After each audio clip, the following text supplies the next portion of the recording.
Cybernation Uncensored.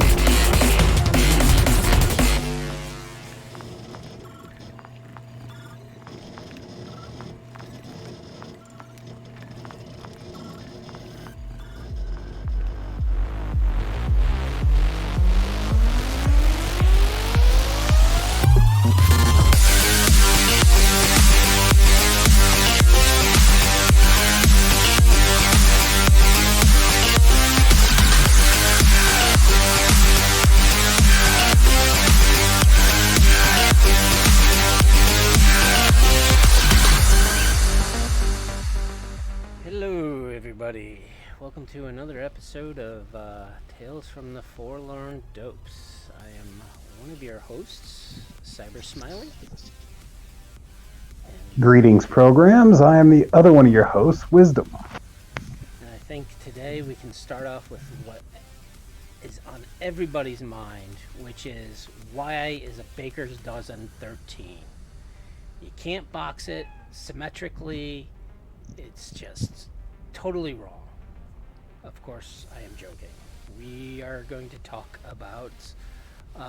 did you guys just start? Yes, we did, John.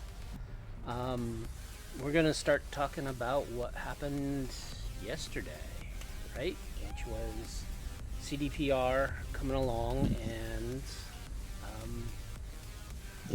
dropping some interesting news for us, which was, I think, the first is Edgerunners coming out next week. Totally excited about that. It's looking better and better to me. Yeah. And the other thing that they mentioned was the dropping of update 1.6, which we'll get to because that can be in our hands, and the expansion, a trailer to the expansion. So it's going to be very interesting for that. If you hear a cat in the background, I can stop that off and we can suppress that. Anyways, so Cat in the background. Yeah, and I don't know which one do we want to tackle first on like our reactions. Well, I mean, let's tackle the big one first. Let's go right ahead and start talking about patch 1.6. Right, so there's been quite a few updates, and I know some people have thought that patch 1.6 is going to be, or I think there was miscommunications from CDPR that 0.6 is going to be the last update, which from what I could tell from the stream was not necessarily the case. But anyways, okay. Let's clarify. It's supposed to be the last patch. We're still getting the great big update next year. Just well, so we don't want to expansion. There's a difference between an expansion and an update, and it was very sure. We'll talk about that after we go over the patch. So the patch brought in 3 new missions. Technically, I would consider 4 new missions because there is a mission to go and find David's jacket. I consider that a mission because you have to talk to one of your fixers and discuss with him about how to about David and the old crew, and it's an interesting quest line. You get a few texts. I don't know if any of these missions are going to have like follow-up, or not necessarily follow-ups, but just fallout like some quests do, in which you get texts randomly in the future. So that's going to be interesting to figure out. The next is a bunch of new weapons. One of the weapons I'm afraid I have yet to play around with because the tunes I had did not have a strength of 15, which is a requirement. And that's for the hypercritical iconic precision rifle. I've yet to play around with it, so I really don't know what that thing does. But I have yet to find it, so... Yeah. Oh, yeah, and the crossover. So, if you're on the quest for David's jacket, there is a teaser for the cartoon. Great. So, definitely do that quest. It starts off in Rancho, I think, or somewhere around there. It's near one of the mega buildings, but definitely a quest to do. The other weapons, which I played around with the guns and just the punk knife, but I haven't played around with any of the other fun stuff. I do want to try out the Cutomatics, which is the chain sword, because most of my characters will always have the chain ripper knife in Cyberpunk, because it's just fun to have a mini chainsaw in your hand. Yeah, it's very cool. It's a little bit longer than the IMI chain knife. It's more of like a chain machete. Yep. Which is pretty cool. They've broken up all the melee weapons into classes, so now machete is its own class, which is weird enough. But my favorite thing about the melee weapons is that they have all the knives now you can throw. So you can throw the chef's knife. You can throw... I guess you can always throw the tanto and the regular knife, but... Yeah, there's 2 new knives. There's the punk knife and the injector knife, and those are both really cool.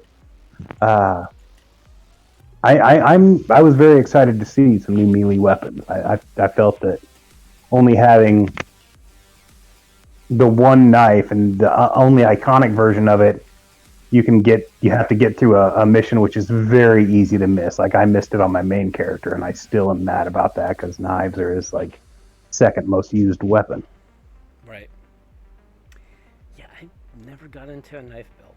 I probably should do that for this patch, because I still have an open slot of a street kid male that I need to do and fill that role.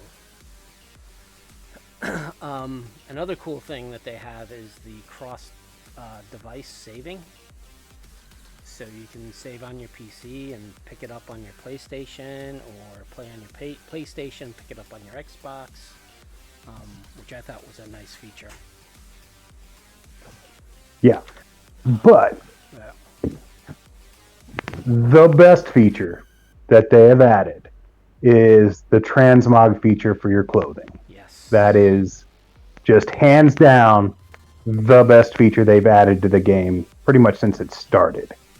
Now you can wear whatever you want for the stats and then change it completely as far as visual appearance. Yes. You just build your outfits the way you want. You can have up to 6 preset outfits, and it's a beautiful thing. You still have to buy the clothing to create the outfits to have them available, but you don't have to keep updating bullshit, except for your main, the actual statted clothing you want to wear. So you can have some goofy looking clothes underneath, but your outfit, you'll still look cool. Yeah, and I think that's going to be the challenge for console players versus PC players, because PC players, right, have the ability to download the various mods to be able to upload or have their character have basically every single piece of clothing in the game in their inventory.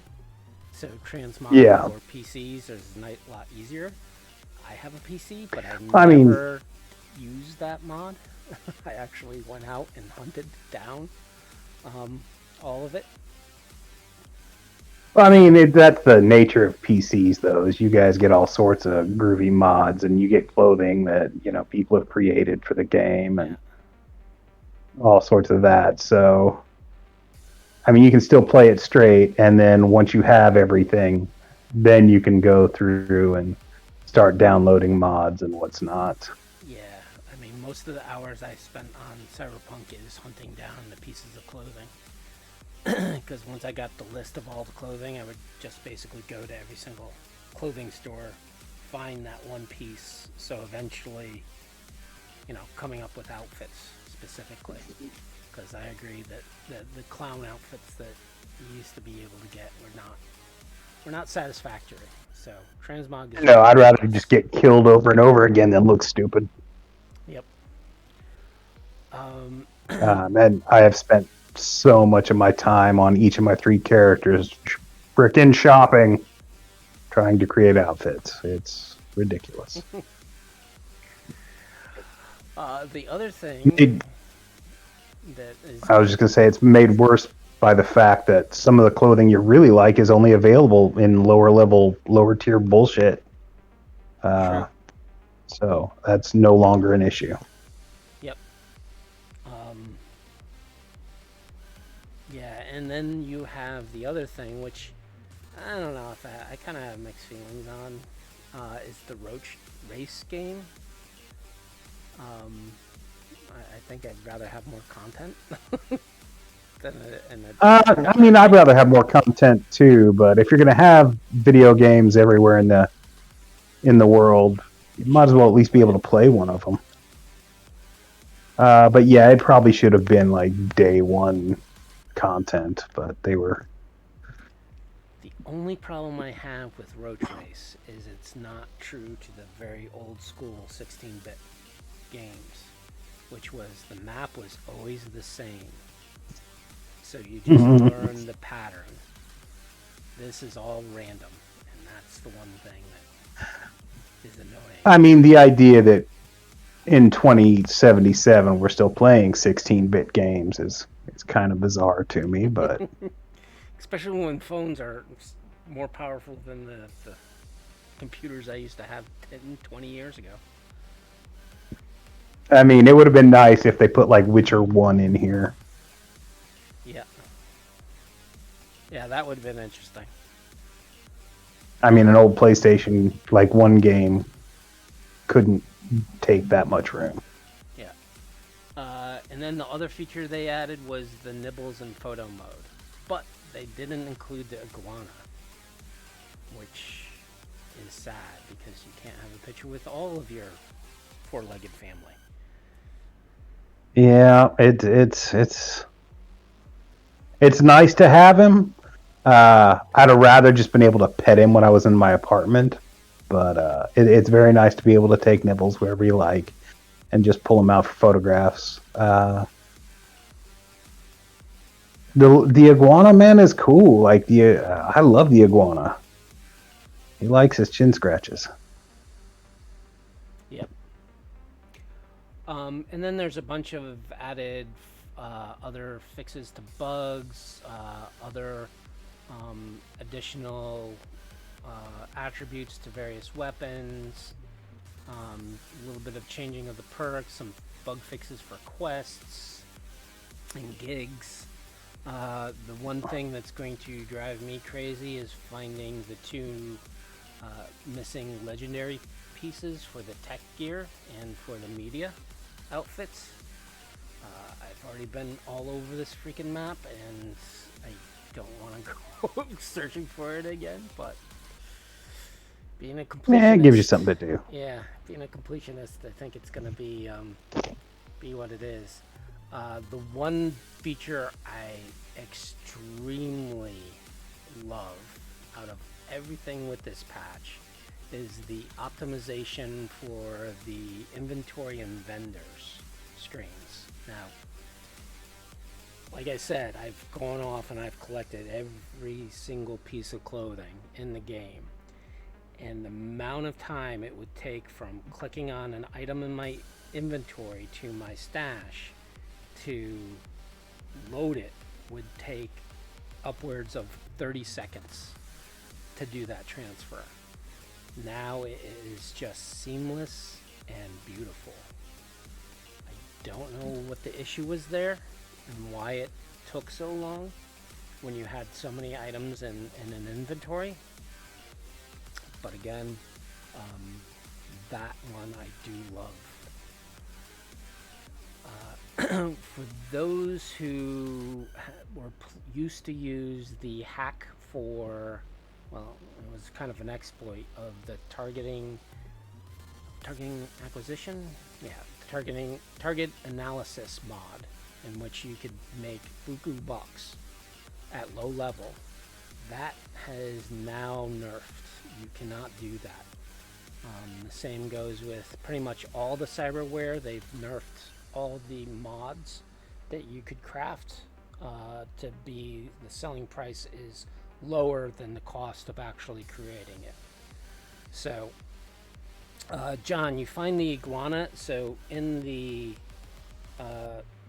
heist, when you're in your Anubo's apartment, there's like a terrarium. During the Kenpecky job. Yeah, during the Kenpecky job. There's a terrarium right next to the entrance. If you go to it, you'll see an iguana, and off behind it, there's a egg. You have to pick up the egg, take it home with you, and eventually it'll hatch. Put it on a plate. Yeah, it takes a long time for it to hatch, though. If you've already done the Kenpecky heist and you're actually into the game now, you can get back into the building. There are several videos on YouTube showing you how to do it. Let's put that as a caveat. Back in 1.5, those videos worked. Do they not work anymore? Don't know. Have you done them? I haven't seen anything about it. And of course, you know. I mean, I did it for all three of my characters, but that was a while ago. Right. So, because the other thing you need to do to get into Kenpecky is, if you didn't go up on the roof, there's a katana up there that is a iconic katana that is supposed to be for your stash that you need to get. Yeah, goes on the wall. There's all of Yorinobu's clothing. There's Yorinobu's gun, if you didn't pick that up. There was quite a few things that are in that room, or in that apartment, that you definitely want to have as a collector. So,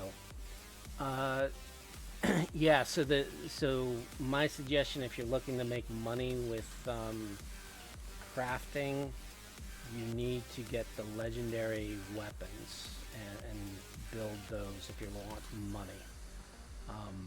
Just because I'm insane, right? So the target analysis mod, it cost when you're at high level crafting, it could cost as cheap as 66 EB to make, and it sold for 781 EB. So you had about 1,200% profit margin on that by creating it. The next thing that's a good seller is the Burya, the pistol. That you can make weirdest looking thing in the game.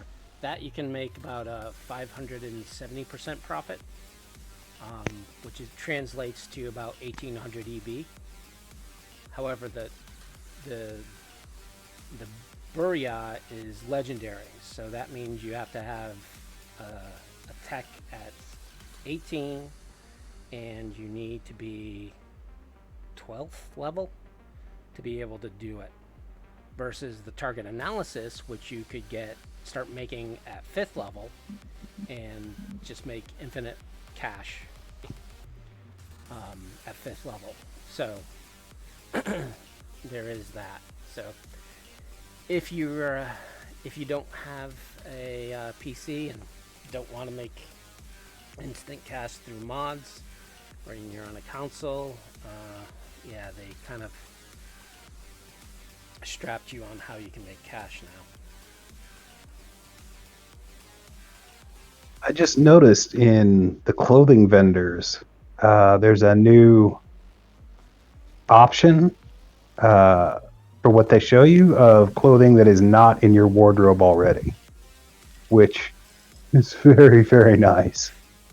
Really? Yeah, so you don't have to like search through, do I have that? Do I have that? This doesn't look familiar.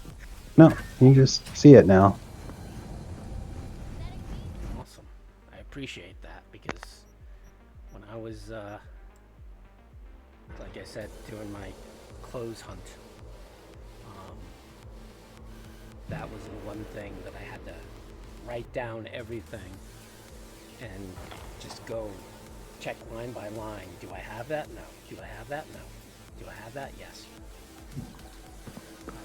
So Yeah. I'm glad they automated that. I mean, I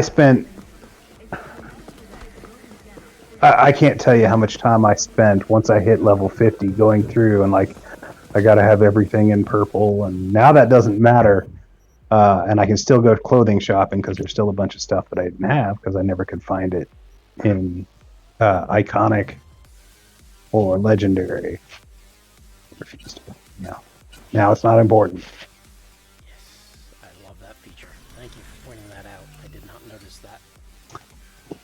One of the unmentioned things for the patch. Another life quality enhancement, which Indeed. I love. Yeah. So, anything else we want to talk about with this patch? I think we'll when we start playing around with it a little more. I'm sure. Yeah, I mean, I haven't done any of the missions yet or gotten into anything deeper than like character customization. There are new hairstyles. I don't think much of them, but that's just me. But yeah, we'll talk more about it when we have a chance to delve deeper. And the other thing is the Red Mod modding tools, so that you can actually download those from GOG and Steam and start learning how to mod.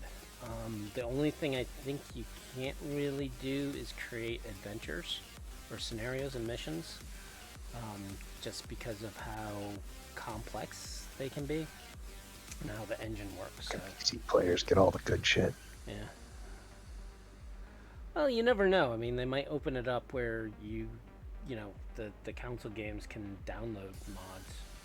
I don't understand why. That would be nice. Do like a Fallout 4 type thing. Yeah, I'm sure that's where they would like to head to.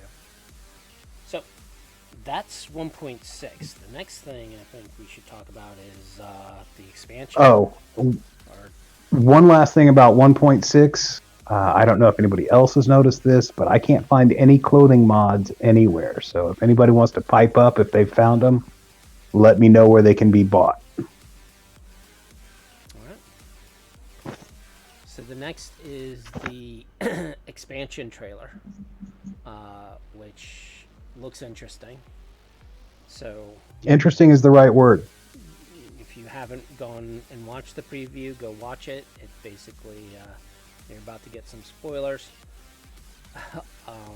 So it starts off with V giving an oath to the NUSA, which I definitely, my Nomad Vs definitely would not pledge an allegiance to. Yeah, I don't.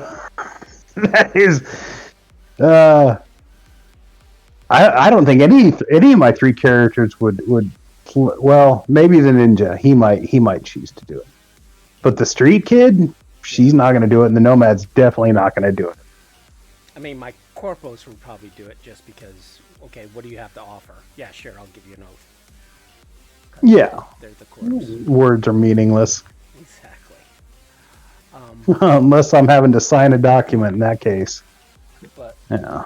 The expansion is going to be, right now, is assumed to be in Pacifica. I'm sure there's other little bits of territory outside of Pacifica that'll probably be opened up as well.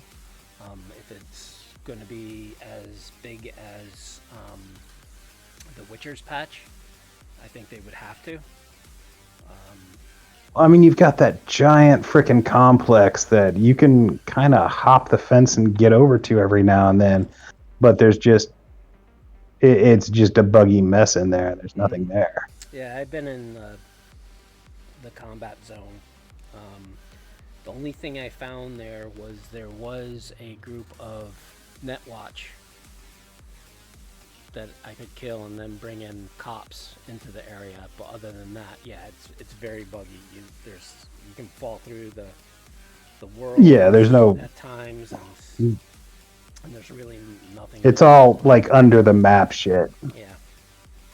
But that looks quite interesting. And supposedly it's going to be very spy-ish type of scenario. So you'll be playing spy, infiltrating, and all that. Which I mean, I'm okay with in my nomad character in the tabletop game. That's eventually what he did. Is he became a spy, like a nomad liaison for the intelligence community. And then, of course, the corporate ninja. He's all about that. Yep. But I don't know.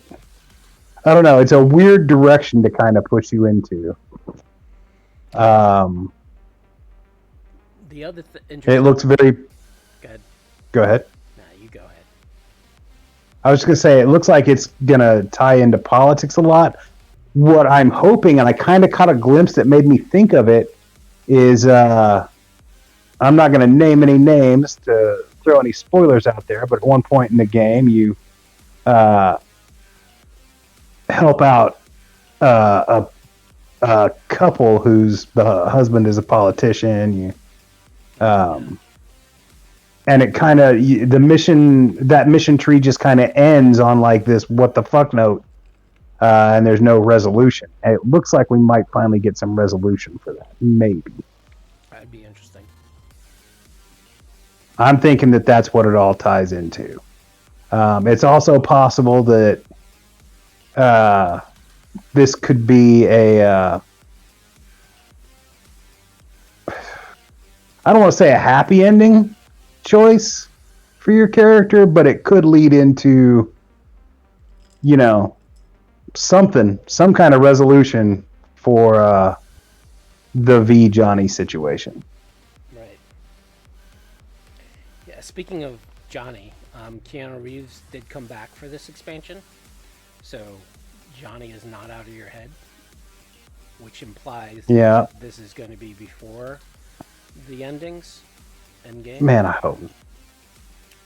I mean, it doesn't have to. Not a single one of the endings actually shows you die. It doesn't show that you die, but Johnny is out of your head. Now, in a couple of them. Now, either he's out of your head or you're out of his head. Yeah. Now, could it be that Johnny comes back through the black wall and kind of helps you, right? We don't know, right? We have no clue what's going on. I mean, I very much personally would prefer a continuation of the story as opposed to just like some in the middle of the story bullshit. I know a lot. That always feels weird to me. A lot of the dialogue supposedly got data mined from 1.5, which implies that it's the whole script, which I don't think it's the whole script, but it is. They do find some information about what this new the expansion is going to be about. It's going to center around a Netrunner, Songbird, I think is the name. That's a good name for a Netrunner. Yeah, so how that plays in, really don't know, especially from the trailer. I'm sure all the voice work has already been completed. Because there's also a hint that this is going to come out in February. Mainly because of the end of the trailer, it fades off that it says it's 2023. And as the 2023 is fading off, it leaves the 2 of 23 behind for a split second. So there's theories that it's going to come out in February. However, I do not trust any teasers like that. You're going to be able to play the old characters? I assume so. Because I know. I mean, you're playing V, so I would have, yeah. So it's just like The Witcher.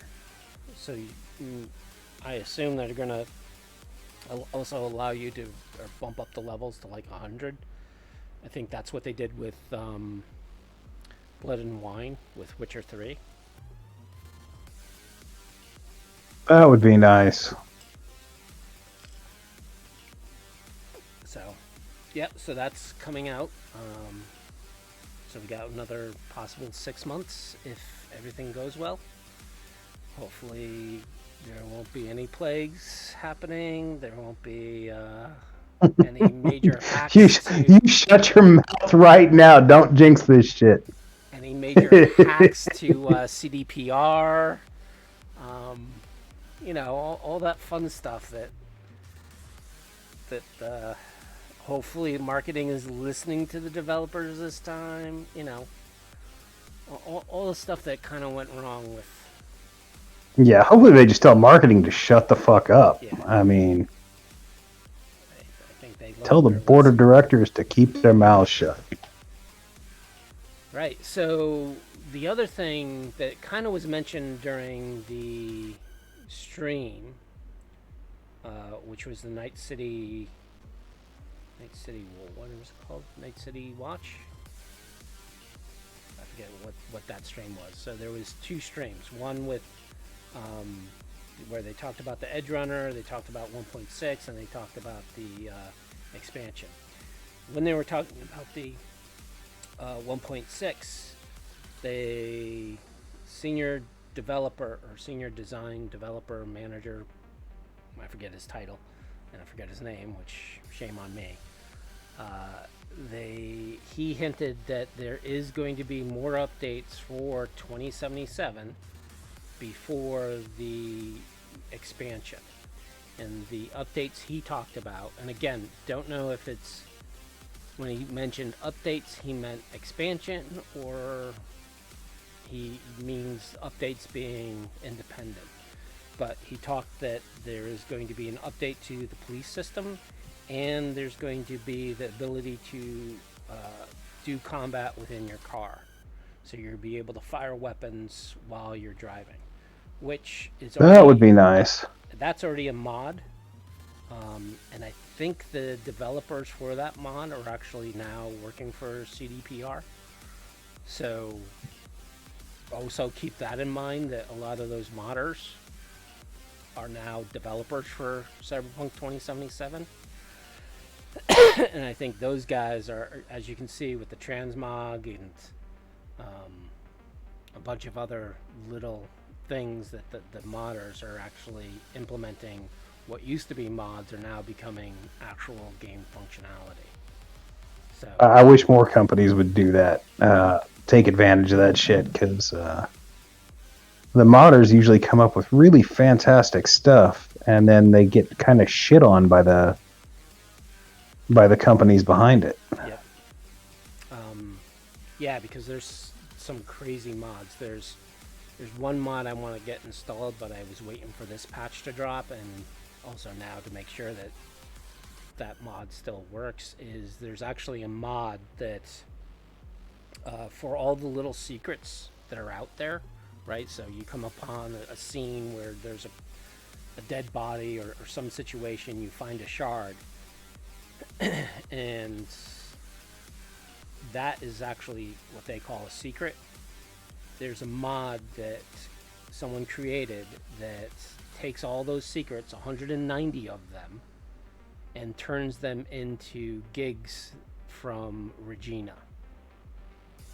So Regina will give you a call and say, hey, there's this guy who's missing, go find him, he should be located here. And you go off and you find all the secrets. Now, I know console players don't have that. I'm sorry to tell you, but that mod I actually is recent, and I really wanted to get it installed. But again, I was waiting for this patch to drop before I do. There's another mod that converts all cars into flying cars. So the mod scene is pretty crazy, and there's a lot of it. So I might want to invest in the PC, man. Yeah, I got no money. Yeah. I'm trying to invest in dinner. Jesus. PC is pretty far out of my reach. Yeah. Need to do constant searches for free giveaways of gaming PCs. I'm sure you'll hit one. So that's it for that. And then the final thing that they did was kind of the trailers for Edgerunners, which looks amazing. I know some of the trailers have been in Japanese in the voice.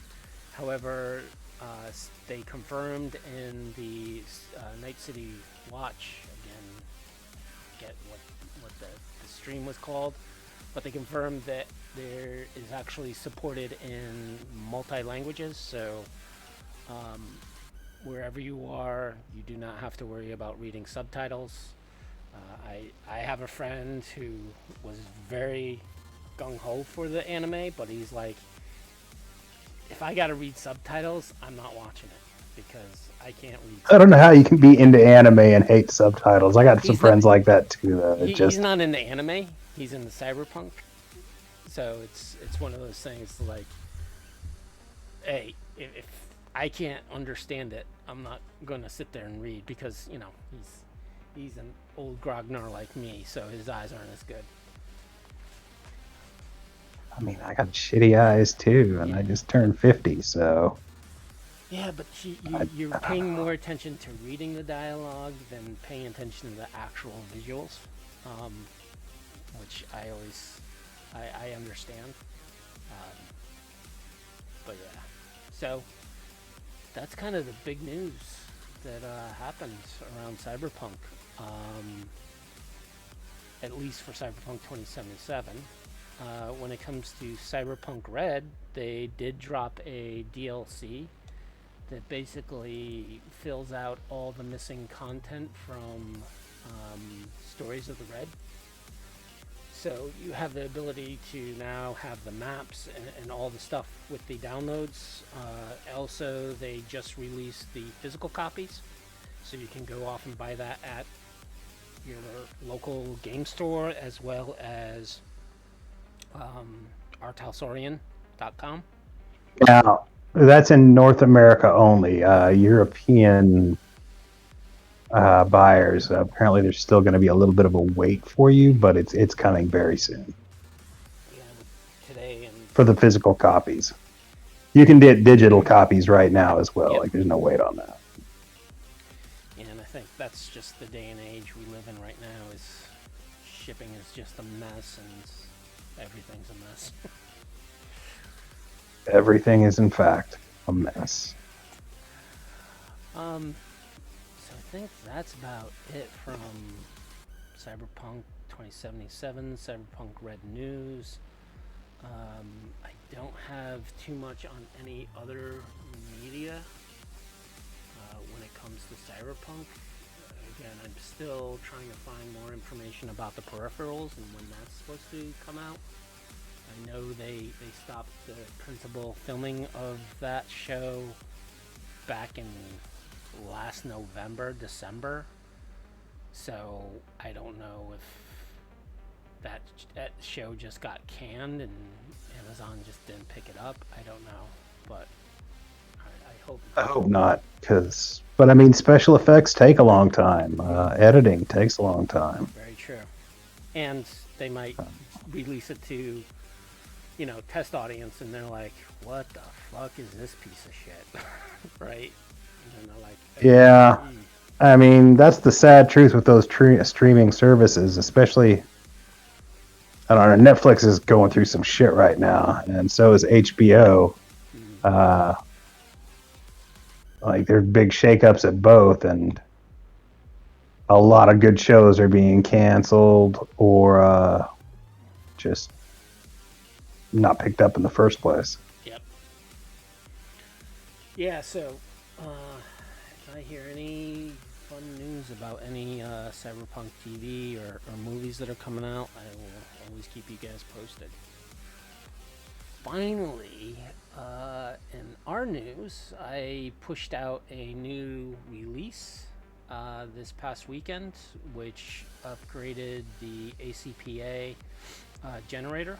So now you're not only able to make powered armor, but you're also able to make WADs, which are work-assisted droids.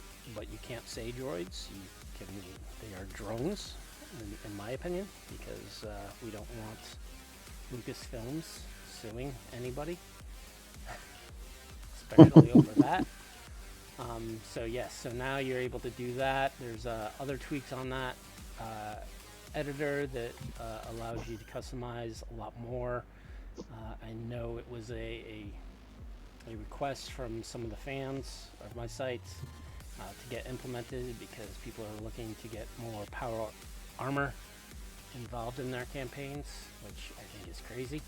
Because if you're going to... Well, I mean, if you're playing characters who have power armor, you got to throw them up against power armor. Yeah, if you're bringing power armor into your games, your edgerunners are making Cyberpunk is a great Cyberpunk is a great big genre. There's room enough for Neuromancer. There's room enough for Blade Runner, and then there's room enough for Appleseed and Bubblegum Crisis. You can have it all, baby. Also, I did a bunch of other fixes on the site, some minor bug fixes. The other major thing I did, which was the previous release, which was, I think we had, I don't remember if this came out before or after our previous episode. I think it came out after. Is that the Datafort designer, which is kind of going to be a lead-in to what we're going to talk about tonight. My Datafort designer, you now have the capability of doing drag and drop with the icons. It's still a little buggy. My first attempt at doing that with the technology I work with. But hopefully it's useful and you're able to create the various data forts you might want. So, that said, tonight's topic is we're going to talk a little bit about Netrunner, specifically in Cyberpunk 2020. Because I've noticed through the various communities, people are always asking, how is it done in 2020? Why is it so hated? Why do people... Yeah, a lot of the newbies dropping in just don't understand. Well, they don't understand the complexity to it, and they don't understand why there's so much hate for it. And again, the struggle is real, people. People might say hate is too strong of a word, but when I've talked to somebody, they've never read it. The people who say hate is too strong of a word have never read that shit. Right. So tried to implement it in their game. So we're going to get into that. So what we're going to do is kind of talk a little bit about the raw, right? The rules as written of Netrunning, how Wisdom created IU and how IU addresses Netrunning and hacking. And then I will talk about my rules that I use to kind of streamline it. And then we can talk a little bit, well, I can talk about my rules that I created and also another way of how I do net running, right? So, I mean, over the years, there have been, in addition to all the player resources, they've tried to fix it themselves over the years. From what it was, from how it appeared in 2013 and 2020. And then how they completely changed it for red, but like there's just a lot of incremental steps and various like alternate methods of net running, official and not unofficial, in between.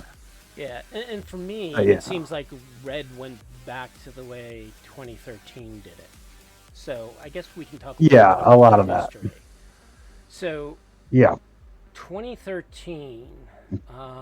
So the concept of net running is from Neuromancer, in which the user, the hacker, jacks into the virtual world and goes off and tries to infiltrate a system, a corporate system, whoever's system.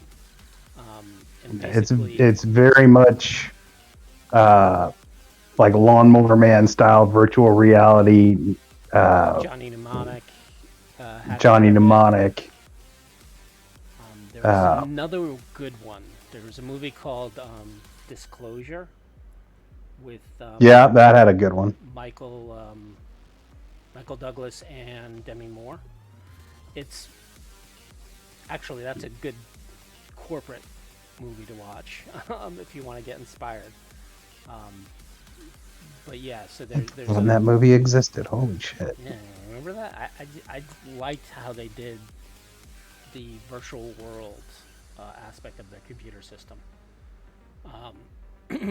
which is one way of visualizing it. So, 2013, the concept was is pretty much the same concept that's followed throughout all the systems. Is that you have a netrunner who has a deck that translates the net into visuals for the user, and that user then goes off and does whatever. Doesn't really get into why you would be converted into the situation, but it's just a visual aspect of. Well, I mean, it's direct neural interface, so I mean, you have to have your own personal icon so other users can interact with you. Right. Like, it's all about it. So that's the premise. At some point during the episode, we need to talk about like our own personal interpretations of how the net works beyond the rules. Right. Okay. If we get to it, we get to it. I know sometimes we really, talk quite a bit, but so we'll get to the topic of what does the net tell us. So in 2013, the netrunner would have the ability to plug in, be able to, over the telecoms, hack a system, or infiltrate a building and hack the system as well, or hack their system as well.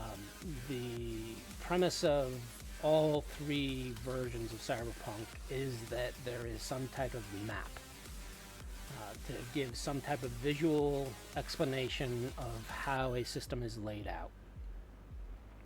In 2013, what it kind of looked like was a flowchart, right? So you would have nodes that represent a program, a data wall, a code gate, data files, a CPU, controller nodes, similar to how Cyberpunk Red does it.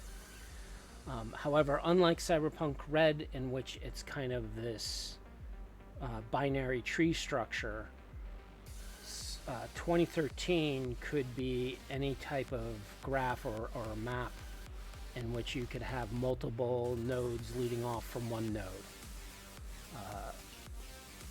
And there would always be an entrance point, maybe multiple entrance points, and other possible exit points to other parts of the system.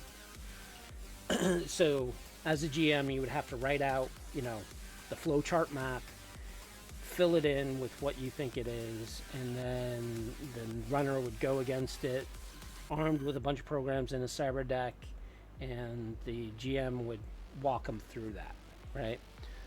Then we cut to 2020, which is a little more open world and a little more complex. So you have the concept of now you have a city map, a region map, a world map.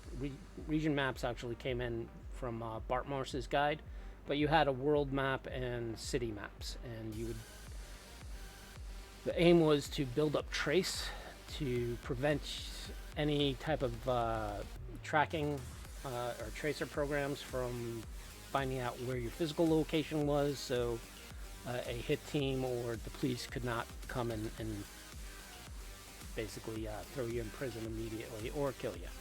Nice. Buster. Yeah.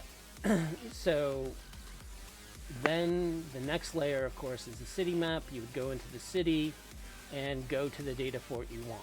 And then the data fort would have its own map that you would fill in and create with how many CPUs it is. You would create a structure to it.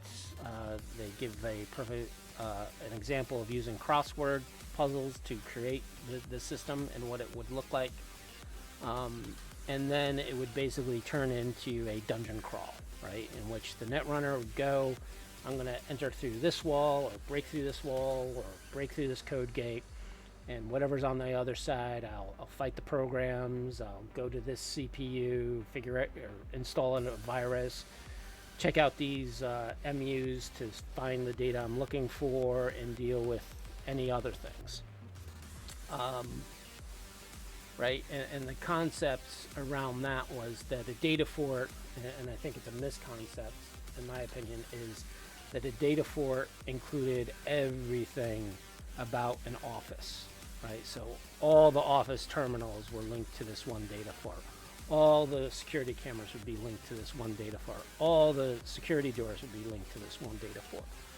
Yeah, the fire alarm, the smoke detectors, the elevators, the automated coffee makers. Everything would be connected to this one data fort.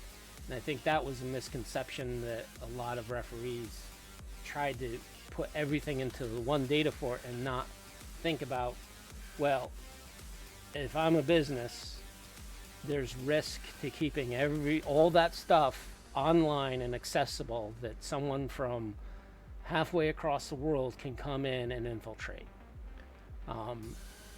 Because even in today's cybersecurity, they never talk about if they get hacked. It's always when we get hacked, because they make no mistaking that they are unhackable. And I think that's true back then with real world computer systems, and I think it should have held through in the gaming system. So the problem that a lot of the community speaks about when it comes to 2020 is that the netrunner stays in his apartment and he's not part of the team when they go off and they infiltrate a facility or an office or whatever. And I've never so it always ends up that the GM is running two completely separate games, because the rules for netrunning in 2020, they don't follow the same structure that the rules for everything else does. Right.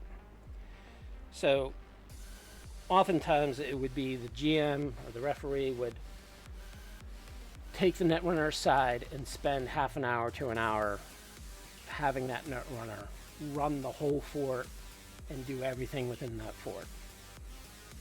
Yeah, because it's supposed to all take place in the blink of an eye.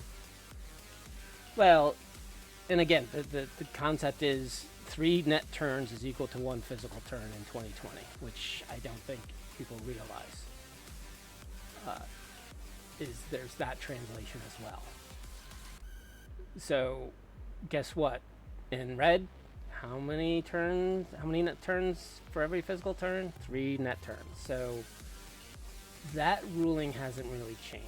And I think the concept is, hey, this guy's going to sit there and run off and he's going to hack the whole system, which, unlikely, that the runner, A, would hack the whole system, B, that people aren't actively being in the data fort to notice, oh, wait, there's a stranger here, right? Or a SysOp coming in and seeing it, right? So a modern computer system, there's multiple people always in the system. Now, granted, in a big server farm, it's very hard to detect all of them, but I think from here, it really, the server farm is not as complex as it is in the real world. So how do you net run, right? So first thing is you get a deck, you get a bunch of programs, you go in, you log in to the LLD, you log into the city map, you go to the LLD, you try to break the security, right? So each LLD or LDL has... I was going to say, is it LLD or LDL? It's been a while. And I think I'm one drink in. So anyways, you have a security level. You have to roll underneath that security level. to break it, or you have to roll over that security level to break into the system. And if you do, you get the trace value. If you don't, then there's a chart that you roll to see what happens. You can be cut off from the net, or they figure out who you are and they're sending Netwatch after you. There's a couple of things that can happen when you try to hack that.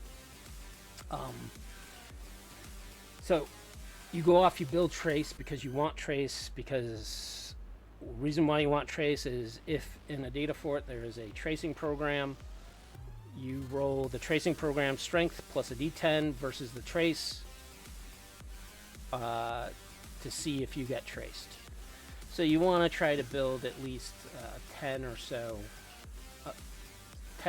about 10 points of worth of trace, which is not unreasonable. Again, you got to start off with the city you're from, which would be Night City. So then you would look at the world map. I'm wondering if I should share my screen for this. Probably be helpful. Let me try and share my screen. Hold on a second while I open up OBS. Just so you guys have the visuals. Is this it? Yes. Right. So you have a city or the world map. There's another version of the world map which kind of segregates the various areas within the world. Regions really get a lot more information in Bartmoss's guide, so it's a lot more fluff, but it's kind of a second layer to the whole complexity of the world.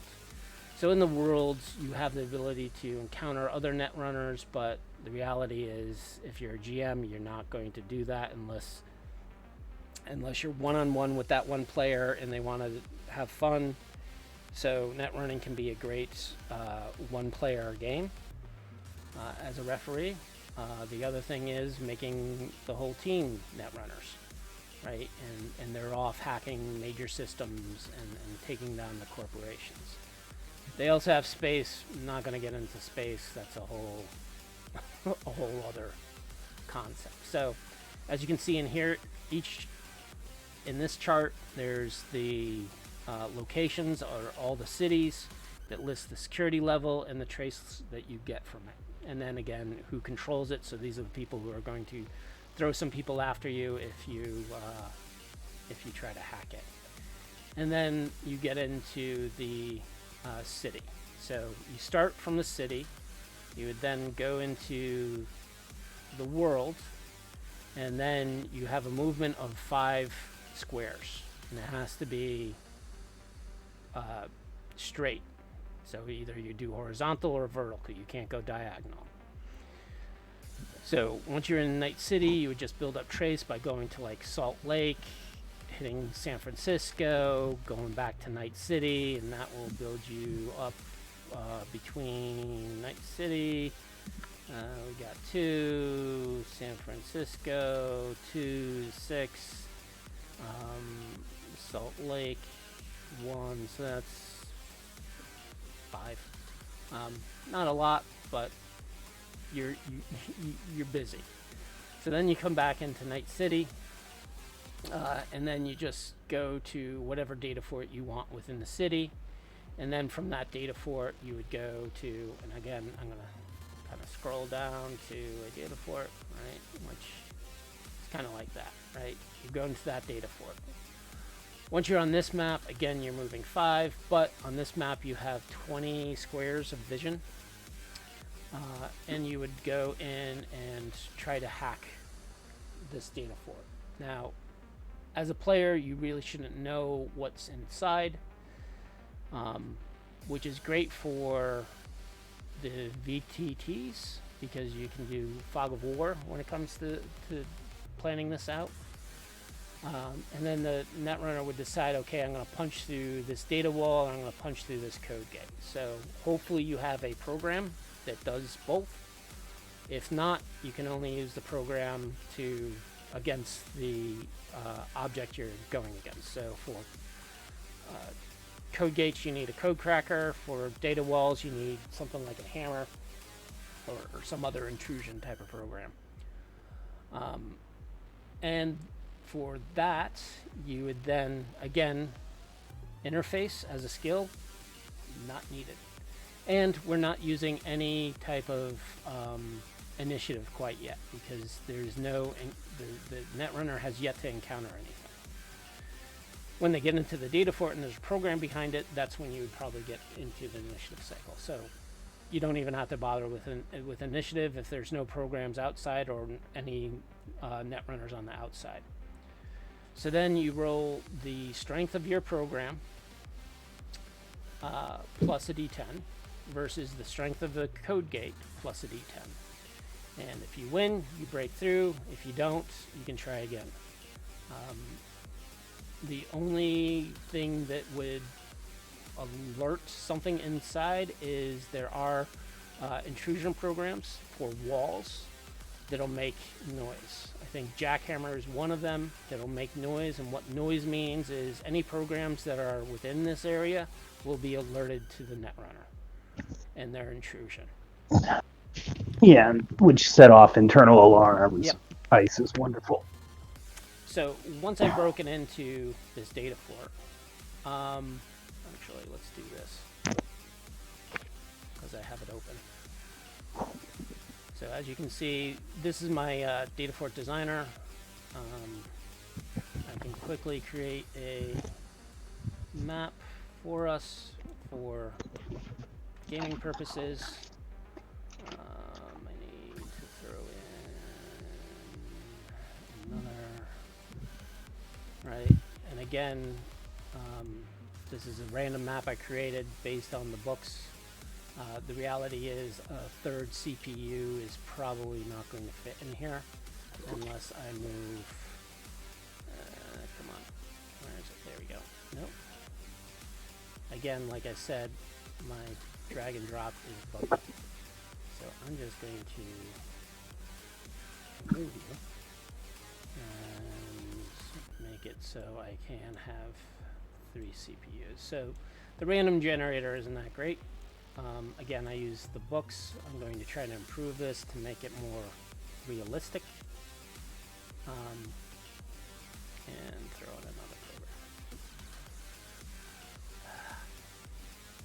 There we go. Okay, so again, as a Netrunner, I hack into this data wall, and I come to find a program behind it. Once I find a program behind it, then we get into the initiative cycle. Initiative is the Netrunner's reflex, which I don't quite get, but it is their reflex, plus their dex speed, plus a d10 for their initiative, versus the system's intelligence, plus a d10. So bigger systems are going to act quicker.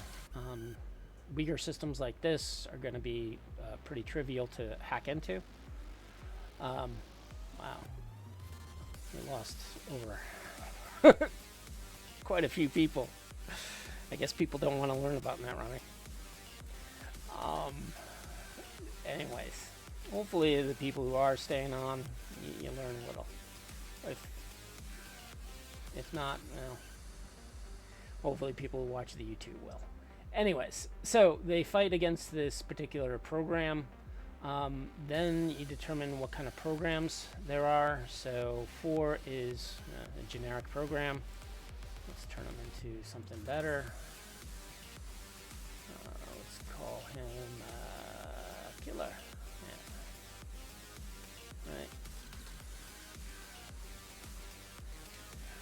So the Netrunner would face off of this killer.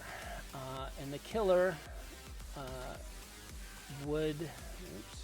No, that's not the program I wanted. Come on. The killer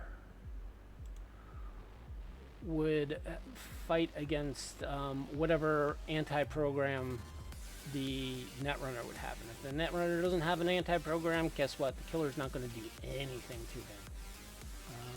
I'm trying to get to the section in which there is they talk about the actual rules. The rules are really like 5 pages long. The bulk of the Netrunning section is program details, fluff, virtuals, and data fort designs.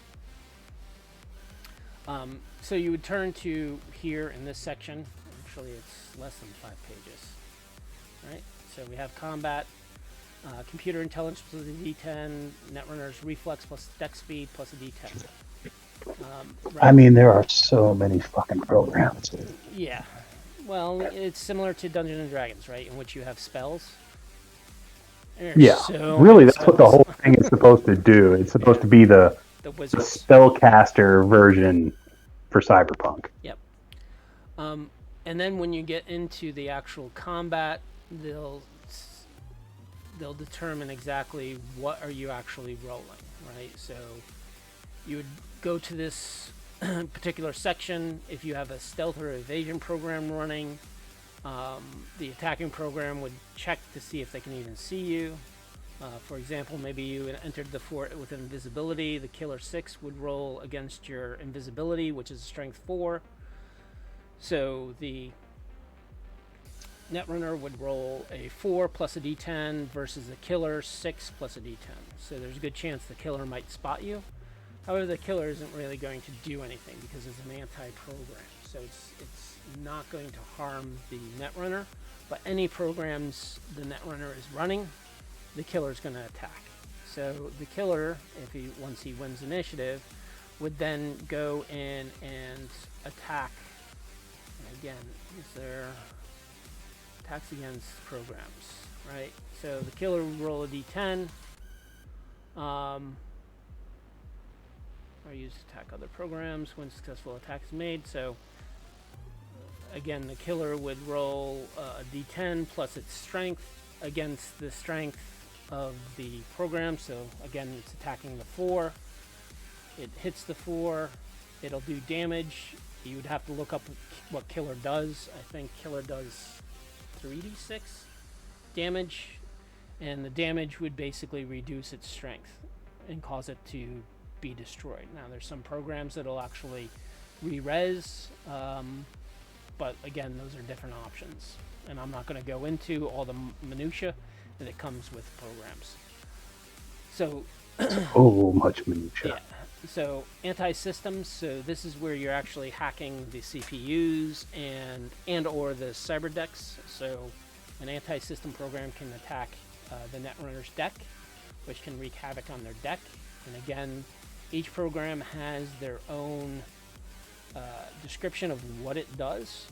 So like Firestarter will cause the deck to explode and catch on fire.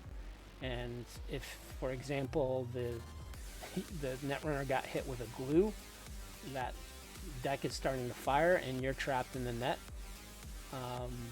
Granted, as soon as your cyber deck finally kicks the bucket, you'll be revived, but you'll now have a fire to deal with. Again, this is a different combination, right? So it's the anti-system program strength plus a D10 versus the code gate or data wall strength to try to infect the system. And then finally, the actual use of interface is if there is an anti-personal program attack against the Netrunner. This is the only time you're using interface, plus your intelligence. So, for example, Cerebus is an anti person program that can cause damage to you. Zombie is another one. Lich is another one that can cause either intelligence damage or wounds. So this is the only time you actually use interface, this skill, in Netrunning, which I think is very odd. I don't think, and that's about it for combat, right? So once the GM has the user go and fight all these programs, right? Because the programs will be able to see you. Granted, if there's a data wall involved, there's a good chance I can kill this program and only this program reacts, because this program nor this program would be able to see me in this square. However, if I move anywhere close to them, they will then have a chance to attack. These are bloodhounds, which means they'll do a trace on me. If I look at the strength of 3, so I roll d10 plus 3 against my trace of 6, there's a good chance that they're going to find me. I think it's a 70% chance that they're going to start following me. But that's going to take time, right? So as a GM, you can hand wave how long it's going to take while it goes off and do that. So the Netrunner can then go into the MUs and start searching the data. Each MU contains a certain amount of information, right? So here you can see, even though they're called MUs, they're actually multi-MUs. You can have up to 10 MUs in each of those MUs, and that includes programs as well. So here in my generator, you can see I randomly rolled.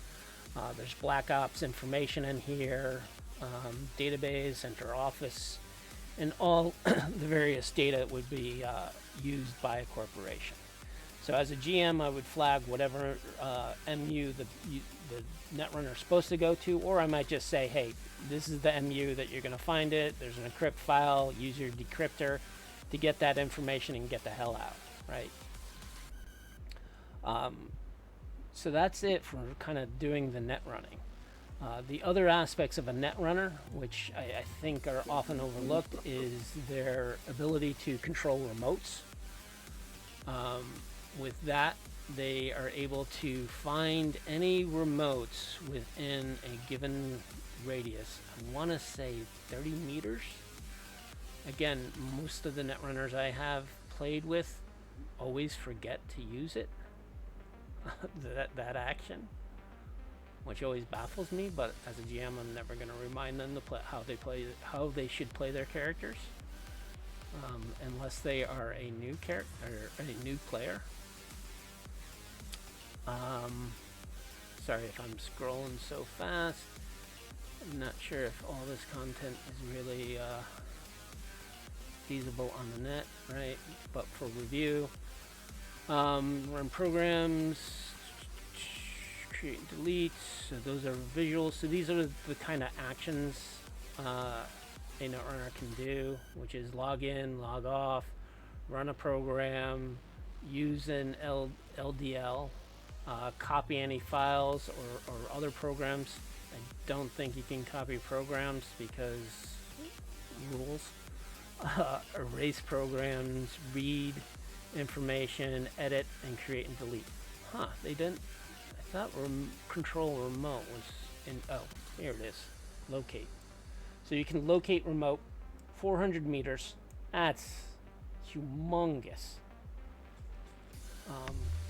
That's pretty much every single remote device within a facility, in my opinion. Holy Christ.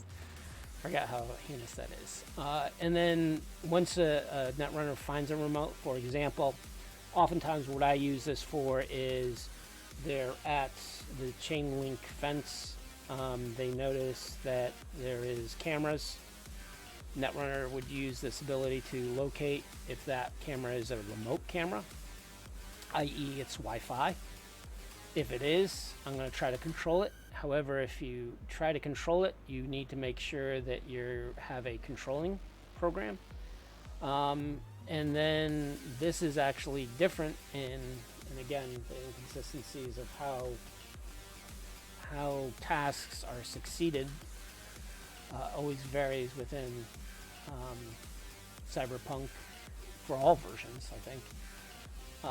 Which is basically to gain control of that remote, you would have to roll a d10 and roll underneath the controlling program strength. So, or equal to or underneath. So if it's a program that's strength 4, you would have to get a 4 or below. And you have control over that camera that you spotted, and then shut it down. but with a 400 meter range, you can find all the cameras and all the mics, right? So this is where the misconception happens with, I think, some referees, is that these cameras would be part of the data fort, right? So I know this data fort is kind of maxed out, but I can give some room into it, and I can add in a camera, right? So the assumption would be these cameras are for internal cameras, these cameras are for external cameras. And if you actually read some of the source books and adventures, the data forts get into very complex, especially the ones in Bartmos's guide. I love the Arasaka because it's actually multi-level fort, and they play with the 2 dimensions, which is I always love. So the misconception is these cameras are in the data fort. So that for an external user halfway across the world can go in and hack these cameras. My opinion is this is a secured facility. These cameras are definitely not going to be tied to the net. They're going to be locally sourced. There's going to be an internal security system that a netrunner is going to have to get on premises and jack into to be able to control these. And again, that brings the action into the game, right? So now, and I did that recently, or not recently, but in my last campaign, I did have a netrunner who they never got past the lobby, but his criteria was to try to get into the system and try to take it over. It didn't get that far because reasons. They botched their entrance. So that's something that a netrunner would do, right? Is I'm going to go in as the cleaning crew late at night. We go in, I jack into the system and try to start taking over the security system. Or finding the remotes, taking over those remotes. Now, again, as a referee, you would have to say, okay, who's monitoring those cameras? Are they going to see them suddenly face downwards? And is that going to cause an alarm? Is it better for the netrunner to try to hack into the security system first, which means getting to the camera, jacking into the actual hard line, and overriding it? Or maybe even coming up with a device that you give the players that it's like magnetic. You have to just slap it onto the side of a camera and it'll tie into that camera and allow you to take control or change the feed and put in a loop of the image. Right. So I think that's the main misunderstanding of net running that I often see, that I think a lot of referees point out as a weakness with the system. So that's kind of net running in a general sense, raw, right, as written. So let's get into how Wisdom has changed it with IU. I mean, here's the deal. With Interlock Unlimited, it was primarily written to be just a generic universal system. So my computer rules, my hacking rules, they're 3 pages long. They don't. It eliminates most of the extraneous stuff and like streamlines the whole process, so that it works much more in line with the rest, the basic formula for the rest of the system. Like, it doesn't feel like you're playing a different game anymore. First off, there's the Netrunner. With Interlock Unlimited, multi-roles are just how it's done. With rules as written, only the Netrunner can can get into the net at all, really.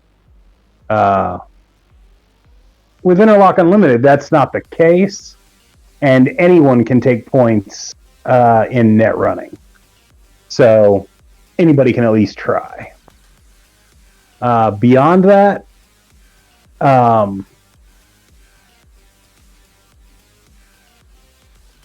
it's because it's a multi-genre, because it's a universal system. I really tried to cover everything from like the earliest computers when, hard drives were the size of, a house, up to, the future where you're carrying around cyber modems and they're the size of a pack of cigarettes and they do amazing things. How I did that was like setting a CPU speed for what's possible, or a max CPU for what's possible in any given era. With, of course, the earliest computers, they'd have a max CPU of 1 because they had less processing power than your cell phone. And then max speeds, which begin at -10 and get up to +15 for the futuristic stuff. Programs, there's no long list of programs. You create the program, or the program is there for a very specific purpose. Like if you're a music editor, you've got programs that are going to help you, produce music. Things like that. And they'll provide like a +1 or +2 to whatever the skill you're trying to use them for. It's much more simplified than as far as the actual computer itself. Then it gets into things like, you can create a virus, and the virus will, either destroy data or transmit messages. It'll record what people are doing, and based on in the first place, the netrunner gets to add his role to the level of his role to 2 skills: programming and interface, or programming and system knowledge. So to create a virus, you write a program, and the level of your skill will determine the DC of the virus, which is how hard it is to detect, how hard it is to fight off. When it gets into actually like hacking into the computer,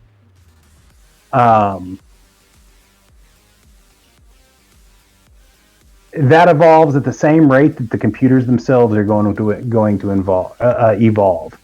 So like in the early days of computers, it was super simple. If you could get into the computer, you could fuck it up majorly. As computers evolve, that becomes harder and harder to do.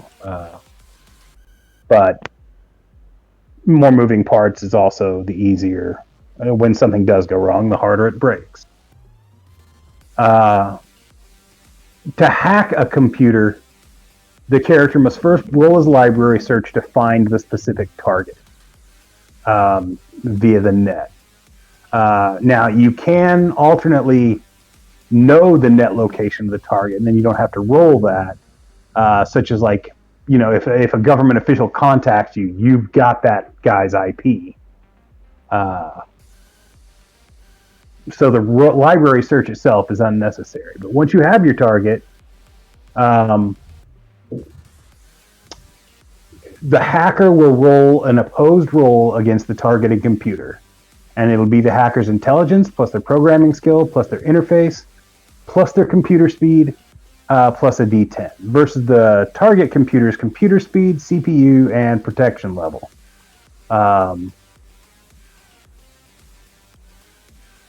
It sounds complicated as I explain it that way, but on paper, it's very simple. Yeah, because you've probably already added all this up. Yeah, like if you're using the IU sheets, and I've got hacking sheets just for this, it's all there. When you've already added it up, everything's ready to go. In near future and beyond settings, hacking into a computer requires the character to interface directly via virtual reality. It's your net running stuff. As it is assumed that not only have protection programs escalated to a point that typing commands fast enough by hand is just not feasible, but also that computers themselves process so fast that controlling them any way other than directly via neural interface is also not feasible, and that can get quite dangerous. Up to the modern era, a failed roll on your by your hacker, you just don't get access. A failure of more than 5 points means your IP's been logged, and you can no longer attempt to access. In addition, for every 3 points of failure, there's a 10% chance that they traced your location, and they're telling the police about it or whoever they tell. In the near future, not only does all that occur, like in a cyberpunk setting, but when using your direct neural interface, when you fail, you also take a 1d6 of damage for every 3 points of failure that you, as you set off another data wall in the target computer, if they're present. Like sometimes you'll find an older computer and there just won't be that stuff, resulting in an extra d6 of damage. The damage is stun electrical damage, and it just represents electrical feedback. The damage will heal at a rate of a point a minute, even though it is taken through direct neural face at the base of the skull. So it can kill you, but if you survive, you'll pretty much be okay. And this damage, of course, is not doubled, just because, Jesus, why would you? Because you're sadistic. For example, I'm sorry? Because you're sadistic, ref? Yeah, I mean, you can be sadistic, but it's not recommended. For example, young netrunner, little Timmy, he doesn't know what he's doing yet. He tries to hack into a video store to erase his late fees. The owner of the video store has a computer that has 2 data walls set up, and Timmy fails and sets off the computer's self-defenses. He takes 2d6 damage. That's the way that works. Now, if you beat that, the amount of points you beat the target computer by determines the amount of time in rounds times 2 that you have to spend in the target's computer system before it detects you as a threat again, requiring you once again to oppose the computer. For every round a hacker remains undetected, he may attempt an infiltration action. And there's a chart here for that. You can make a system knowledge check, delete a file, copy a small file, copy or edit a mid-size file, edit a small program, things of this nature. You can do shit inside that system, be it steal information, implant information, whatever. And of course, there are DCs for each of these actions. Like if you're just trying to open a computer program, that's nothing. It's a DC of 10. If you're trying to get into top secret data, that's a DC of 35 plus. I mean, they're going to protect that shit. And during the course of his hack, at any time, they can be noticed by an intruder, by a human or an AI on the target system. Detecting the hacker by the user requires an opposed check. The formula is, the user, the person who's being hacked, it's their intelligence plus awareness notice plus interface plus die 10. While the hacker is intelligence plus system knowledge plus interface plus 1 die 10. So it's just an opposed roll to see if anybody notices anything that's up. If they do notice, the person being hacked can attempt to trace the program by making a system knowledge plus interface plus computer speed plus D10 versus the hacker's original infiltration check, or they can enter into computer combat, which at this point it's hacker versus user, and it works like combat outside of it. The attacker as their intelligence, programming skill, interface, and computer speed plus a die 10. and the defender, intelligence plus programming skill interface, it's the same formula.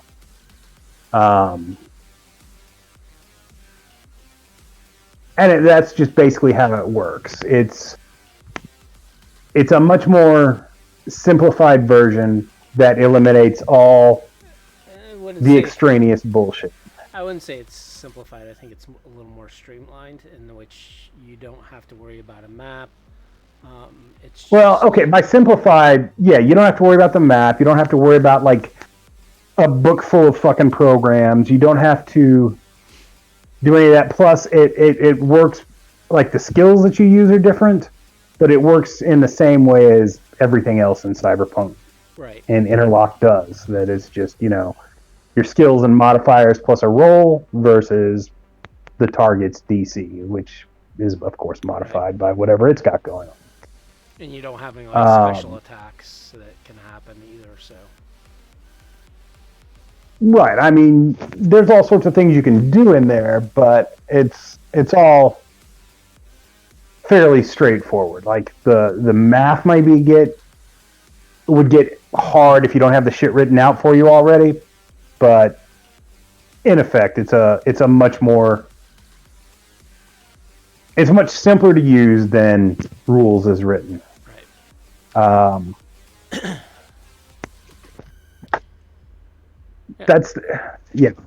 That pretty much takes care of the Interlock Unlimited method.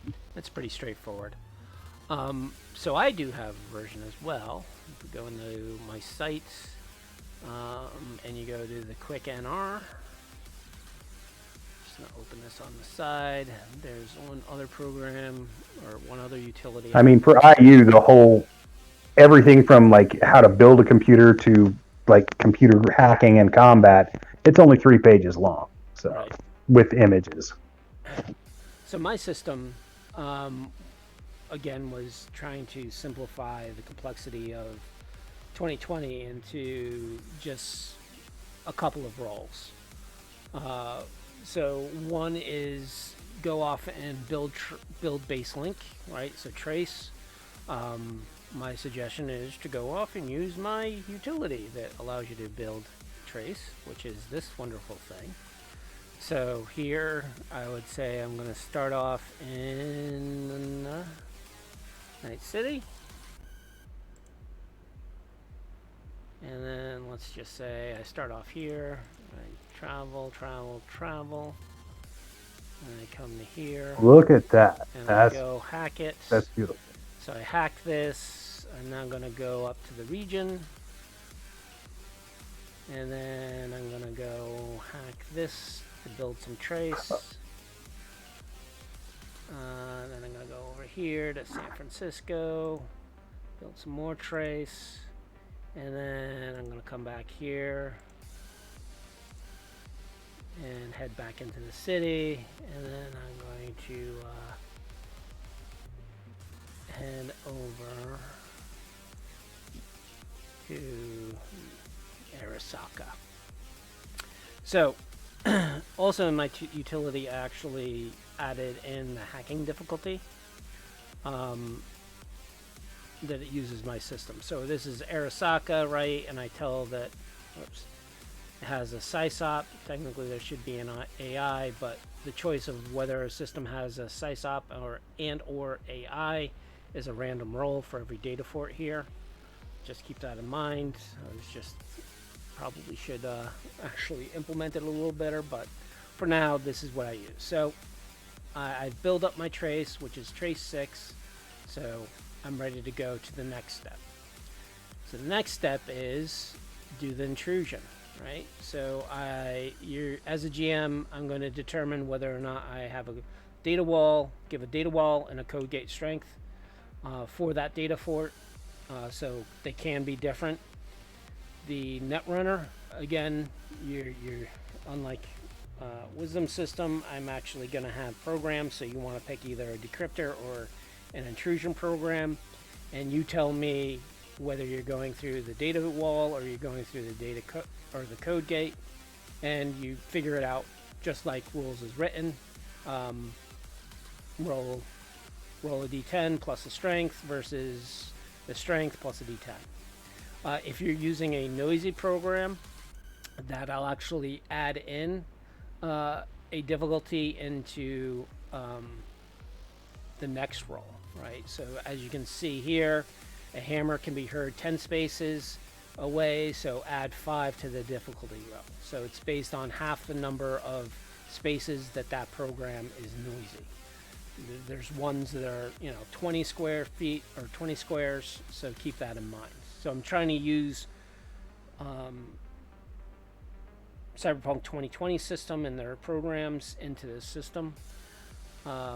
Once I've gotten that as a netrunner, like Derek says, I'm going to first calculate everything to come up with what's called my program modifier. And the program modifier is for each type of program: anti-system, evasion, anti-program. I'm going to add up all the strengths. I can only have one of each type, so I can only have 3 programs adding their strengths together. Once I've added all or looked at the strengths, I then determine what is going to be the modifier. So if it's a strength 1 to 3, it's a +1, for 4 to 6, +2. And yes, this is a little complex, but again, you would just quickly do this. I probably should integrate it into my other programs to do this calculation for you. I think I actually do. So if you actually create a character, the cyber deck, the PM will actually automatically create it for you, so you don't even have to worry about it. So again, using my tools, remember, cybersmily.net. So once I get this program modifier, I then roll the Netrunner's intelligence, their interface, plus the deck speed, plus this program modifier versus the data fort difficulty. And again, each data fort will have its listing. As you can see, 30 is pretty damn strong, so you better be a good netrunner, especially if there's a SysOp and an AI in that data fort. It becomes almost really, you need to roll high, even if you are a good programmer, right? So think about it. If you have intelligence 10, interface of 10, that's 20. Get a speed of 5 plus a program modifier, you can get up to a +12. So that's 37. So going against a 40, you got a 70% chance you're going to be successful. So that's, of course, being Bartmos. So even though, and then again, Bartmos is interface, I think, 13. So he automatically gets. So what happens is, as a referee, I can then say, okay, I'm going to need so many of these rolls to get the certain amount of data, right? So maybe if the data is buried somewhere in the data fort, and the netrunner's looking for 4 bits of data or 4 pieces of information. I really don't get into viruses, although as a referee, I would kind of ballpark it with the player on what they were trying to achieve. But again, they would still have to make this roll. So they make these rolls. If they fail, they then determine the margin of failure. So if I try to hack into a black system, luckily there's no SysOp or AI, and I roll a 23, I missed it by 7. So if I miss it by 7, I then go to the charts, right? So it's a black data fort. I missed by 7. Call into internet, warrant issue, trace attempt as a result. So basically there's a trace attempt after them as a result of 1 through 5. So basically a trace attempt at strength 9 is done against the person. Again, if I go back to my trace build, I have 6. So I roll a d10. Hopefully they don't trace me, right? However, with a trace of 9, good chance that they are going to trace me. If I fail to roll even worse, then it's going to cause more damage. causing my deck to freeze, trace attempts as a result from the above. You could also lose all your programs from your deck, and even the severe, right? If you're really bad, i.e., you roll a 1 and fumble, there's a good chance you're going to be taking damage, right? And a Weefle runner is definitely is going to die if they try to go against a black ops, or sorry, a black system. So that's my system. It's definitely a little complex, but it's a little more simplistic when dealing with Netrunning. Plus, you've got all the groovy tools that make it fun. And I made the groovy tools to make it fun to help out the players with it. So the next thing I do when it comes to Netrunning is I might just boil it down to a couple roles, right? Hey, okay, you're gonna defeat this, try to break into this system, and I go into a narrative, right? Okay, you see this complex structure of, for example, with Arasaka, you see a Japanese medieval fortress in front of you. Do you go through the gate? Do you go through the wall?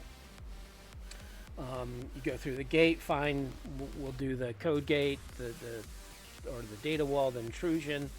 You get into this one area, you see 2 hounds, you have invisibility, they don't notice you, you go further, right? And you don't have to use a map to kind of describe this out, right?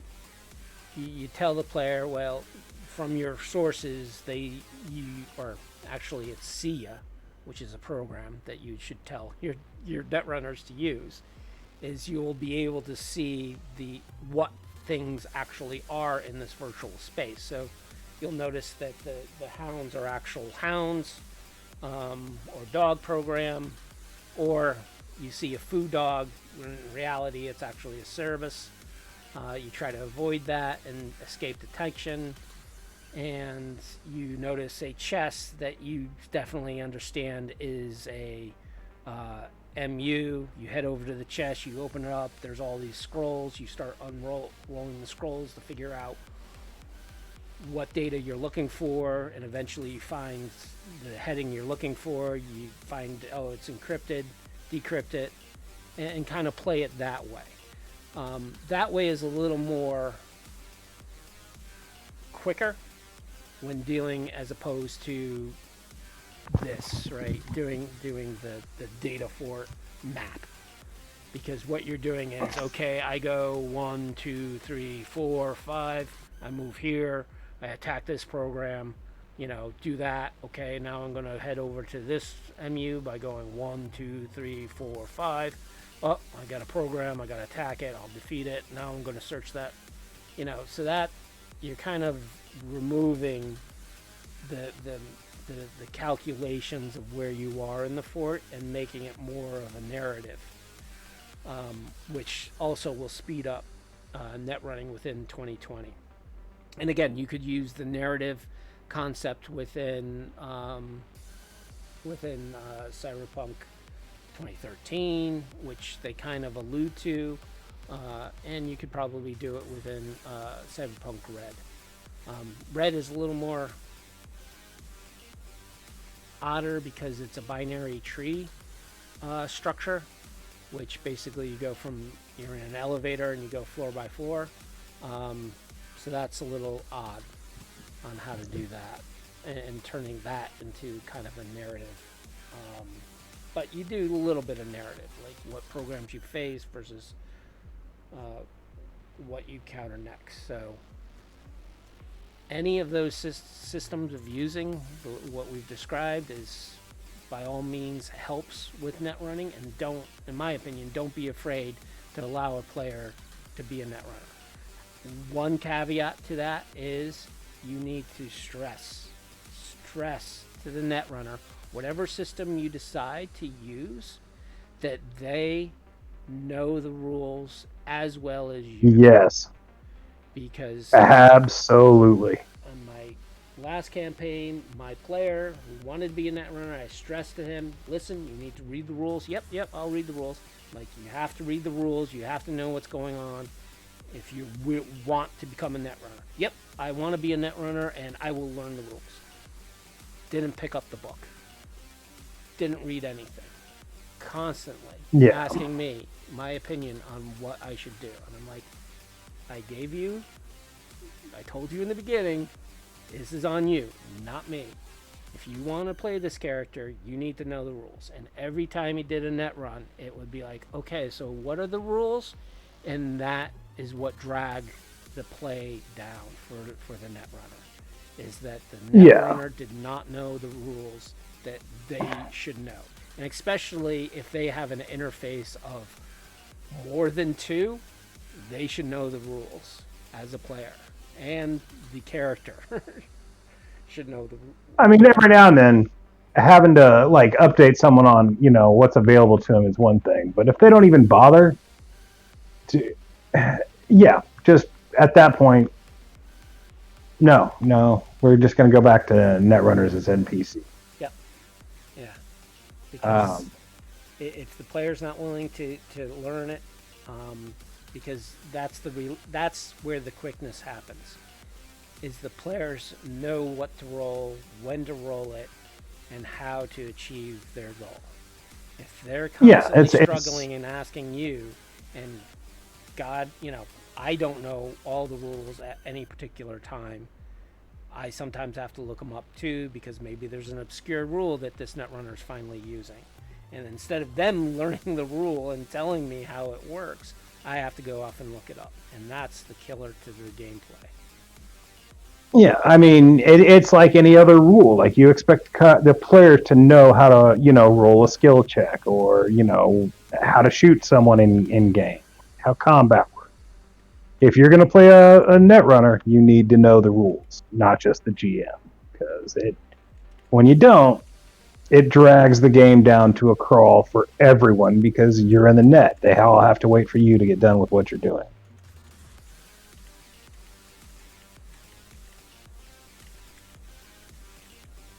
Yep. Now, we've talked about the official rules as they were written in the main book. We've talked about how we do it. It's worth mentioning that, there were some alternative rules from the official sources. The most interesting and perhaps the most fun of the alternative 2020 net running rules were presented in Rage Barmos's Brainware Blowout. In the late 90s, Wizards of the Coast, when they were still pretty new, I mean, Magic was a thing, but it wasn't anything like it is now. They got the license for a game called Netrunner from R. Talsorian Game. And with Brainware Blowout, it gave you the rules to use that card game, that collectible card game, as your net running rules for within the role-playing game. So you would just, like, you and the GM would sit down and you would play the card, a round of the card game really quick. If you knew the rules, it took maybe 5-10 minutes. And it was fun. If the GM trusted the player, he could trust the player to, like, for small things, just run it by himself on the side and just give you the results. We used that for a long time because it was fun. The cards, however, soon got to be really expensive and really hard to find. Now, you can now find databases of the cards online, as well as automated programs that'll let you play. I linked to a couple of those on my site. I don't know if they're still active. It's been a while since I looked. But I'm sure you can still find the cards themselves online. If you want a fun alternative way to do it, there's that. There's a new net running game.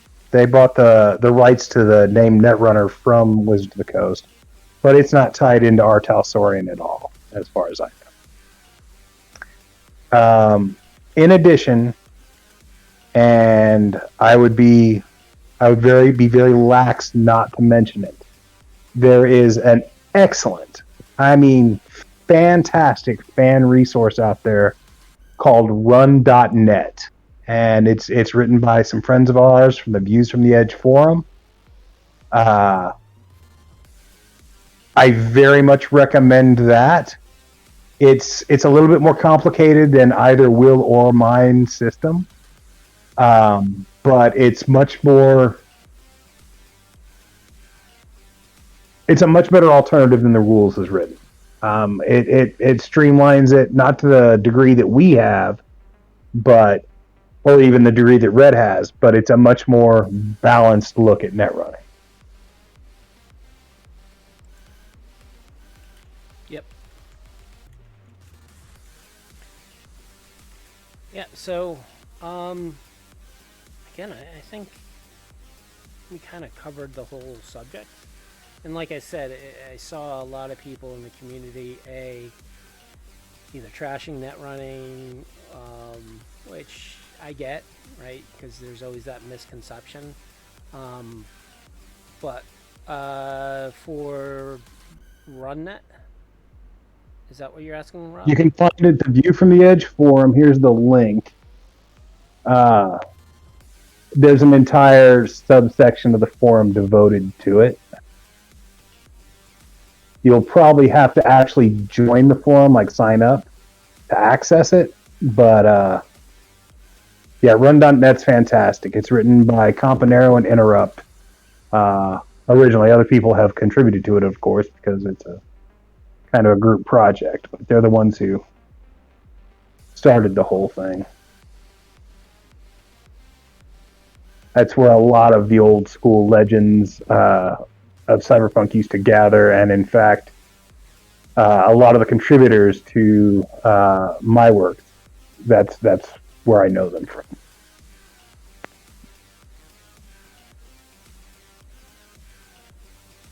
Run.net is the name of the system. It's not a website.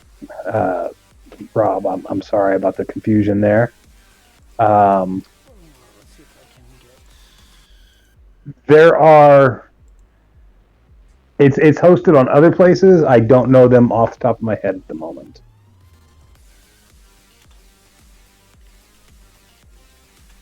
So that link is the forum.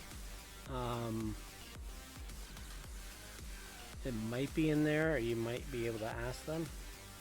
I'm surprised you don't have a link on your your site somewhere. I probably do. It's one of those. The problem is, it's one of those things that gets buried. Whether it's an email thing or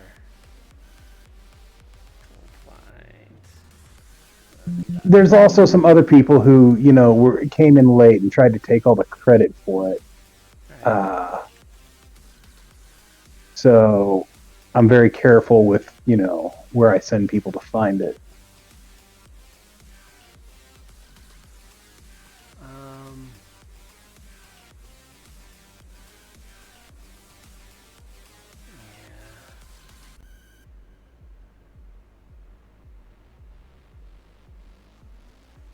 I know what you're talking about. So that's something that I would say definitely people in the Cyberpunk 2020 or even Facebook group, or probably your group as well. I mean, I'm pretty sure I've got it in my file project. Let me take a look there really quick. I gotta help you organize your stuff. Archives. And make these things way better.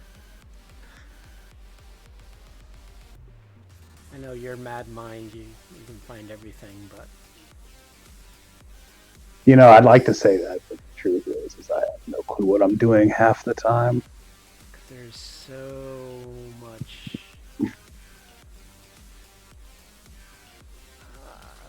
hidden stuff in your site. Like all your gear stuff. It's not hidden. It's under the tech section. Well, like your gear. Like you have gear in the Ultra Chrome, you have gear in your source books. Some of it's linked together, some of it's not. Yeah, I can see how that could get confusing. Oh, Netrunning, duh. There's a whole section. Cyberpunk archives. Yeah, here we go. This is a beta of Run.net. I don't know how close to how many versions have come out since then, but this will give you the basic rundown. I've tried to keep it updated, but Keep in mind it might not work on current OSs. what, my website? No, run.net. Isn't it? It should just be a PDF. Oh, the PDF. Yeah. I thought there was a program, wasn't there, back in the day that someone made? Not that I'm aware of. As far as I know, it's always just been a web article. Like it's just text. Yeah, because I think I have a .NET, or not a .NET, a very old school DOS program. Oh, yeah, I'm not familiar with that. Yeah, we're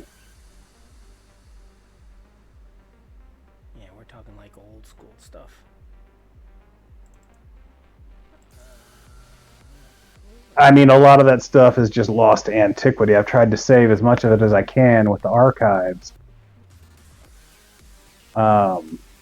Like the Wayback Machine usually won't have copies of any of that type of thing. Just like images, they're the first to go.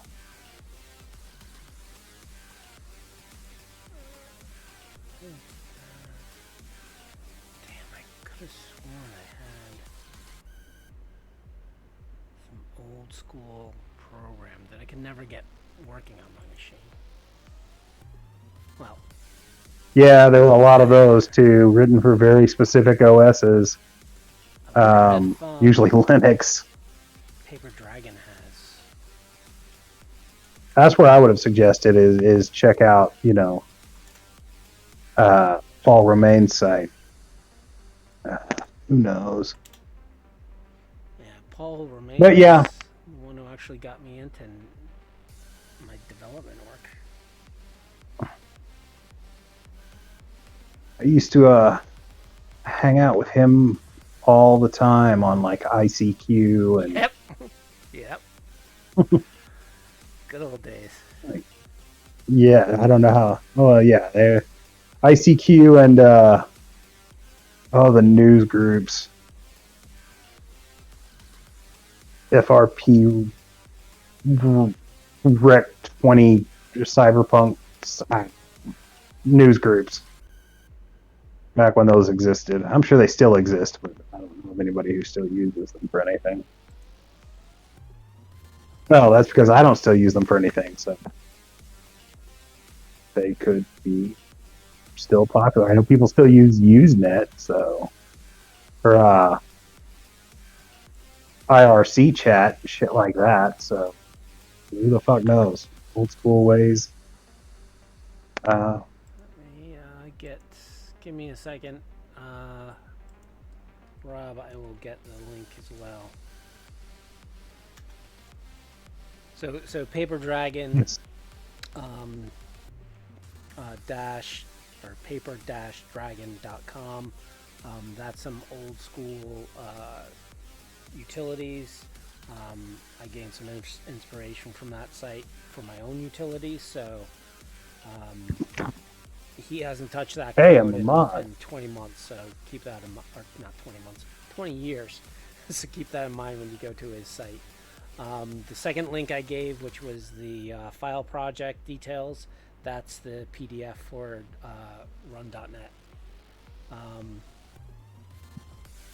But yeah, we're a little bit over, but I think it was a good night overall. A lot to talk about, especially with Cyberpunk 2077 and edgerunners and all that fun stuff that's upcoming. And then Netrunning, I think, covered most of it. Hopefully people find it useful. At least our thinkings of how to do Netrunning. And again, there's not just ours. There's probably quite a few more out there that and how they do it. But in my opinion, don't be afraid to allow netrunners. And like I said, if you do allow netrunners, whatever system you choose, make sure that player knows the rules. Pick a system, stick with it. All right. With that said, I think that's about going to call it a wrap for tonight. You got anything else? Yeah, that's. We need to cover? I mean, Netrunning is kind of like the minutia of it is. It's like it is in the game. It's like it is in real life. Like it sounds exciting, but then talking about it kind of drags down and becomes tedious. So for anybody who's still awake listening to us, we presented you with several different ways to accomplish Netrunning. I hope you find one that's useful for you in your game. Yes. So, all right. So, I guess we'll wrap this up. I am Cybersmily. You can find me on several of Discords as well as Reddit. I don't do Facebook or Twitter. Sorry, those places are too toxic for me. But you can also check out my site at cybersmily.net. That's Cybersmily without the last E. I got fun utilities there, some rules, some data, a bunch of stuff that hopefully, not only for Cyberpunk 2020, but also Cyberpunk Red. So go check that out. Over to you, Wisdom. Wisdom 000. I run datafortress2020.com. You can find pretty much anything you're looking for there, except for the groovy programs that he writes. I am here on Discord, although it kind of overwhelms me sometimes, so I'm slow to respond. You can also find me on Facebook. You can get a hold of me through my email, which is on my site.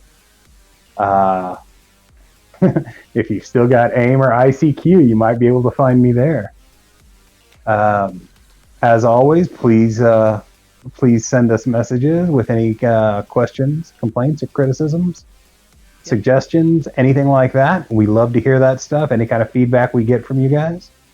I want to thank Rob Mulligan and Cyberpunk Uncensored for hosting us. Cybernation Uncensored. Is that not what I said? What did I say? Cyberpunk, I know. I did your thing. Yeah. Yeah, Cybernation Uncensored. Great guys, great group. We're proud to be a part of it. Yeah. And we also have a channel on their Discord that I often go to. So if you post something there, I will respond. Also, if you're watching this on YouTube, I try to get to any of the comments on the YouTube versions of these, and try to answer some questions. I don't go to every single episode on a regular basis, but I try to at least stop in and just take a look to see if there's any chatter on any of these videos. So with that said, I think we can wrap this up. Another show. Our next episode, we're going to be covering Solo's Fortune 2, because we just couldn't get it to it. And Solo of Fortune I thought was going to be easy, because I didn't think there was turned out to much. Be a lot in there. Yeah. Solo of Fortune 2 has a lot more, because I reread it recently, and damn. They pack a lot of stuff in those books. So, we'll see you in 2 weeks. And enjoy. And definitely go out and play Cyberpunk 2077. It's a fun and 2020, and Red, and whatever else you can play. Yeah. Play games. Play is the key, folks. It keeps you from getting old. That it does. All right. I'm out. Good night, peoples. See you soon.